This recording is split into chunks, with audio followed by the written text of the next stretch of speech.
Je voulais toutefois vous interroger sur votre théorie plus générale, celle que vous aviez élaborée avant d'écrire The Israel Lobby, celle qui éclaire votre compréhension de la guerre par procuration en Ukraine et de tant d'autres conflits, y compris les relations des États-Unis avec la Chine, que vous décrivez comme une compétition entre grandes puissances.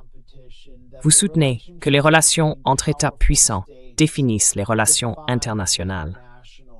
En quoi cela influence-t-il votre compréhension des actions que les États-Unis mènent actuellement à l'égard de l'Iran vis-à-vis d'Israël?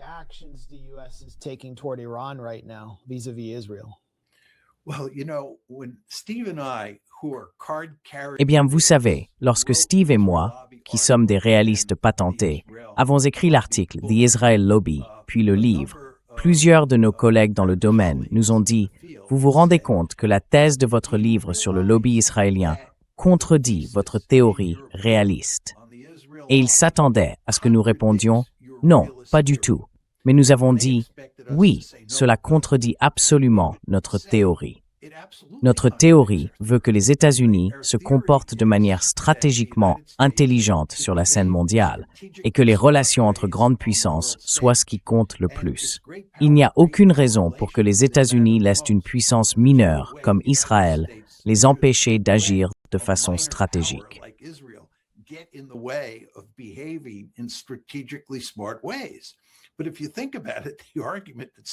Mais si vous y réfléchissez, l'argument que Steve et moi avançons est que notre relation avec Israël ne sert pas nos intérêts stratégiques.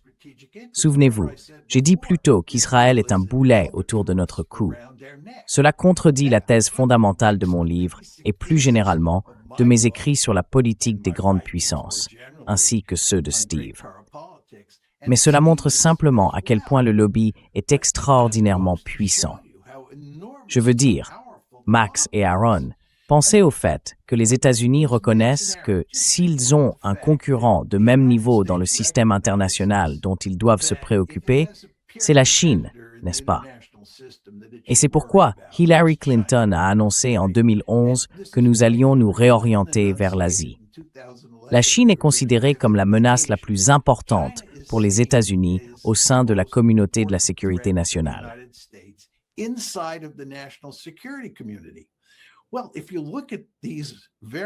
Eh bien, si vous regardez ces différentes guerres que nous menons au Moyen-Orient, la première, bien sûr, a été la guerre de 12 jours en juin dernier, et que vous considérez maintenant ce conflit, cela érode sérieusement notre capacité à contenir la Chine en Asie de l'Est. Nous retirons des systèmes THAAD et Patriot de la Corée du Sud et du Japon. C'est vraiment remarquable. Nous négligeons l'Asie de l'Est. Nous négligeons notre politique de confinement en Asie de l'Est depuis un bon moment déjà à cause d'Israël. Et la situation ne fait qu'empirer d'un point de vue stratégique, d'un point de vue réaliste, qui est bien sûr celui que Steve et moi défendons dans nos écrits. Cela n'a absolument aucun sens. Notre relation avec Israël est donc une relation complètement bancale, qui ne sert pas l'intérêt national américain.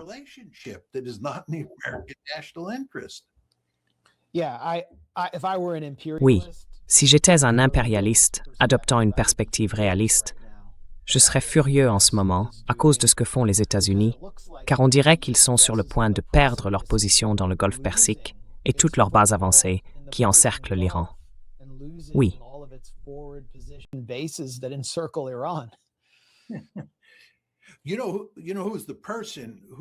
Tu sais qui reflète vraiment ce mécontentement face à ce qui se passe? Elbridge Colby. Oui. Parce qu'Elbridge Colby est quelqu'un qui veut contenir la Chine. Il n'a aucun intérêt à rester en Europe, ni à y maintenir des forces. L'Europe est un immense porte-avions. Et il n'a certainement aucun intérêt à mener des guerres contre l'Iran. Il comprend que c'est contre-productif si l'on veut contenir la Chine. Mais tu remarques qu'on pourrait écrire un bon article à ce sujet. Le lobby s'est donné beaucoup de mal pour s'en prendre à Elbridge Colby, tout comme il s'est donné beaucoup de mal pour s'en prendre à J.D. Vance, parce qu'il comprend que Vance et Colby sont deux personnes qui estiment qu'il n'est pas dans l'intérêt national américain de soutenir Israël aveuglément.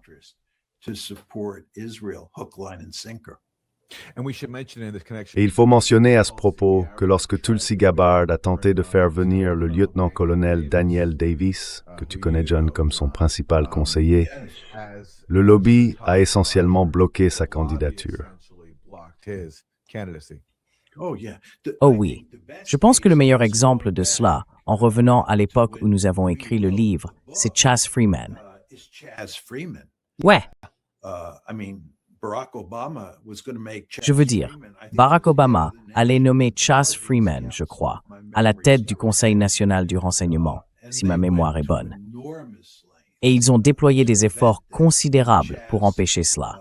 Et Chas a retiré sa candidature en conséquence. Je veux dire, Chas est un homme remarquablement intelligent, remarquablement expérimenté. C'est une personne d'une grande intégrité. Lui et moi d'ailleurs, ne sommes absolument pas d'accord sur toute la question de la politique de confinement de la Chine. Donc ce n'est pas comme si j'étais d'accord avec lui sur tous les sujets. Mais franchement, quand on parle du genre de personnes qu'on voudrait voir occuper les postes les plus élevés dans une administration, Chas Freeman serait en haut de ma liste. Mais le lobby a fait échouer sa nomination dès les débuts de l'administration Obama.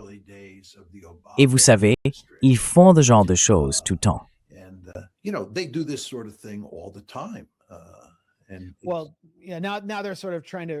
eh bien, maintenant, ils essaient en quelque sorte de consolider leur position à travers Mamdani. Et ils s'en prennent à l'épouse de Mamdani, parce qu'elle a émis des commentaires autour du 7 octobre, qui ne célébraient pas nécessairement cet événement, mais qu'ils présentent comme une célébration du pire attentat terroriste de l'histoire. Ce qu'ils essaient de faire, c'est d'obtenir une victime au sein du bureau du maire de New York, afin de montrer qu'aucun responsable public américain ne devrait même oser critiquer Israël ou le condamner sévèrement, de peur des conséquences.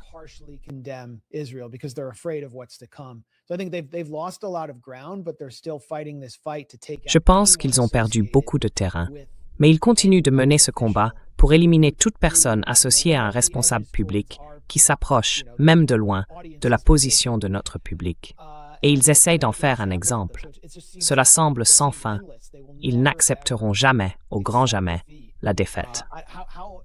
Alors, je suppose que ma question est la suivante. Comment pouvons-nous résoudre ce problème du lobby israélien? Est-ce simplement en enregistrant l'AIPAC comme agent étranger? Quelle est la solution?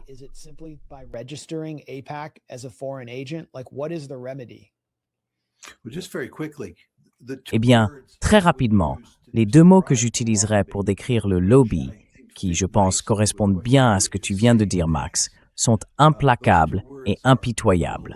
Oui, ce sont les deux mots qui me viennent toujours à l'esprit. Et riche. Argent. Oui, oui. L'argent compte vraiment ici. Écoute, la vérité, c'est qu'il va y avoir une énorme bataille autour du lobby et de la relation entre les États-Unis et Israël à l'avenir. Comment tout cela va se dérouler, je pense qu'il est très difficile de le dire, mais tout est désormais à découvert.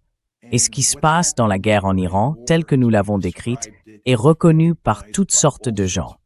Et tu sais, nous ne sommes plus seulement 3 à dénoncer ce que fait le lobby et en quoi cela ne sert pas les intérêts stratégiques ou moraux de l'Amérique. Des personnes comme Tucker Carlson et Megyn Kelly sont maintenant impliquées. J'aime les qualifier de gens qui ont franchi le Rubicon.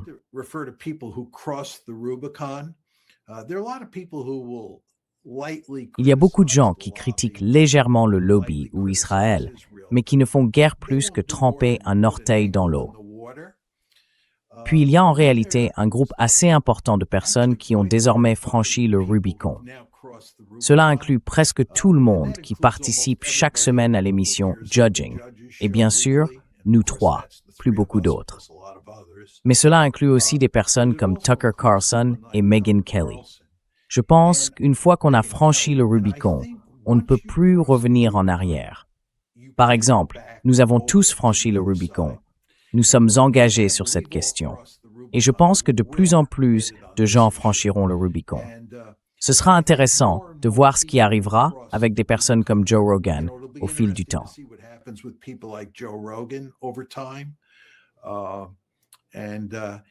Et le Parti démocrate aussi, où le soutien à Israël devient de plus en plus intenable si l'on veut être un élu.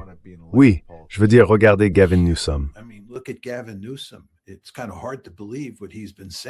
C'est un peu difficile de croire ce qu'il dit. Vous savez, pour revenir au début de l'émission, quand nous parlions des différences entre le moment où Steve et moi avons écrit l'article et le livre, et maintenant, je pense qu'on peut voir qu'il y a un monde de différence en termes de contexte. L'affaire Gavin Newsom en est la preuve.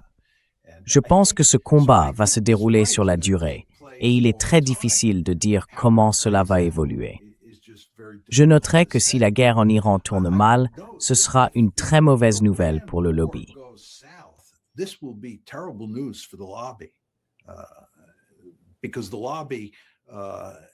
Parce que le lobby a joué un rôle clé dans la promotion de cette guerre.